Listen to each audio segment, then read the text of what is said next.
تو آج ہم ایک انتہائی دلچسپ اور سچ کہا جائے تو تھوڑا سا حیران کر دینے والے فرضی منظرنامے کا تجزیہ کر رہے ہیں۔ یہ فروری 2026 کی ایک مستقبل کی پیشگوئی پر مبنی کہانی ہے، ایک ایسی کہانی جو پوری عالمی اقتصادیات کو ہلا کر رکھ دیتی ہے اور فوجی طاقت کے حوالے سے کئی بنیادی مفروضوں کو بالکل غلط ثابت کرتی ہے۔ لیکن یہاں سب سے بڑا اور عجیب سوال پیدا ہوتا ہے، ایک ایسی فتح جو قطعی فوجی کامیابی لگ رہی ہو، آخر وہ اقتصادی تباہی میں کیسے بدل سکتی ہے؟ یہی اس پوری کہانی کا سب سے بڑا تضاد ہے۔ ذرا تصور کریں، ایک بے مثال فتح چند ہی دنوں میں ایک ایسے عالمی بحران میں ڈھل جاتی ہے جس نے سب کچھ بدل کر رکھ دیا۔ آئیے دیکھتے ہیں کہ یہ تقدیر کا پلٹنا آخر شروع کہاں سے ہوتا ہے۔ کاغذ پر دیکھا جائے تو یہ فتح کا ایک مکمل وہم تھا۔ شروعات ہوتی ہے صبح 6:45 پر، جب تہران میں ایک مخصوص کمپاؤنڈ پر انتہائی اچانک اور زبردست حملہ کیا جاتا ہے، جہاں 86 سال کے لیڈر کو نشانہ بنایا جاتا ہے۔ صرف چند گھنٹوں کے اندر 900 سے زائد انفراسٹرکچر کے اہداف تباہ ہو جاتے ہیں، اور جب تک 5واں دن آتا ہے 30 جنگی جہاز ڈوب چکے ہوتے ہیں۔ بظاہر یہ فوجی برتری اور دشمن کو بالکل نکال باہر کرنے والی ایک لاجواب کامیابی لگ رہی تھی۔ اب اس فوجی کامیابی کے پیچھے جو حکمت عملی تھی نا، اسے فوجی زبان میں ڈی کیپیٹیشن پلے بک کہتے ہیں۔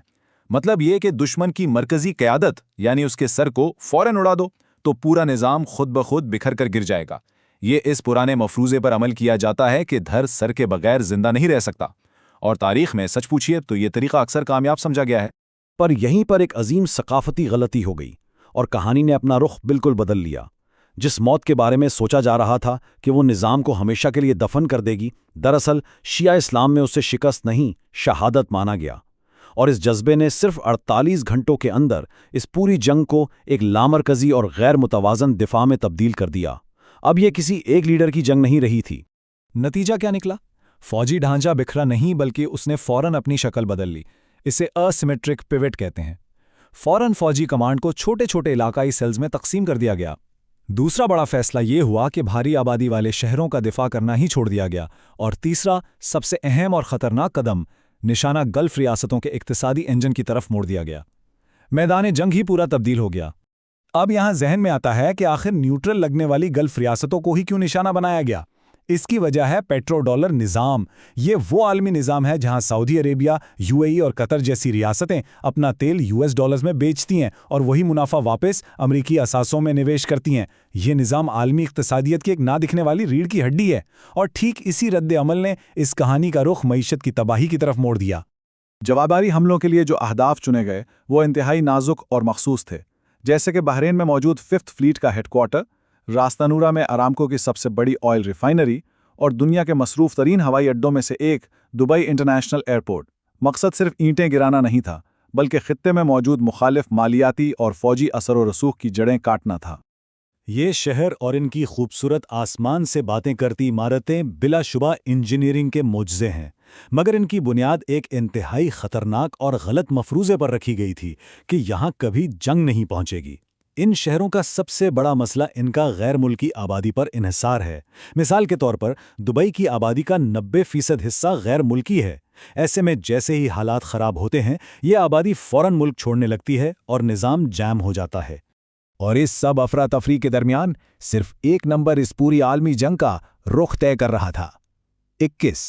یہ 21 آخر ہے کیا؟ یہ اسٹریٹ آف ہارموز کی چوڑائی ہے، صرف 21 میل۔ ذرا سوچئے، اتنا تنگ راستہ اور اس پر قبضہ پوری دنیا کو ہلا کر رکھ دینے کے لیے کافی ہے۔ اس چوک پوائنٹ کی اہمیت کا اندازہ اس بات سے لگائیں کہ دنیا کا 20%، جی ہاں 20% تیل روزانہ اس تنگ راستے سے گزرتا ہے۔ جب 2 مارچ کو اسٹریٹ کو فوجی حوالے سے بند کیا گیا تو عالمی تیل کی فراہمی کا ایک بہت بڑا حصہ اچانک پھنس گیا۔ ان ممالک کے لیے جیسے جاپان اور انڈیا جو اپنی توانائی کی ضروریات کے لیے اس راستے پر شدید انحصار کرتے ہیں، راتوں رات ایک عالمی بحران کھڑا ہو گیا۔ اور اس ناکہ بندی کا اقتصادی اثر کتنا تیز تھا! صرف ایک ہفتے کے اندر برنٹ کروڈ آئل کی قیمت نے $100 کا نشان پار کیا اور $126 فی بیرل تک جا پہنچی۔ پچھلے 4 سالوں میں ایسی قیمت نہیں دیکھی گئی تھی۔ یہ سیدھا عالمی مہنگائی کی طرف ایک بیان تھا۔ لیکن ٹھہریں، ایک اور اہم پہلو ہے جو اکثر نظر انداز ہو جاتا ہے۔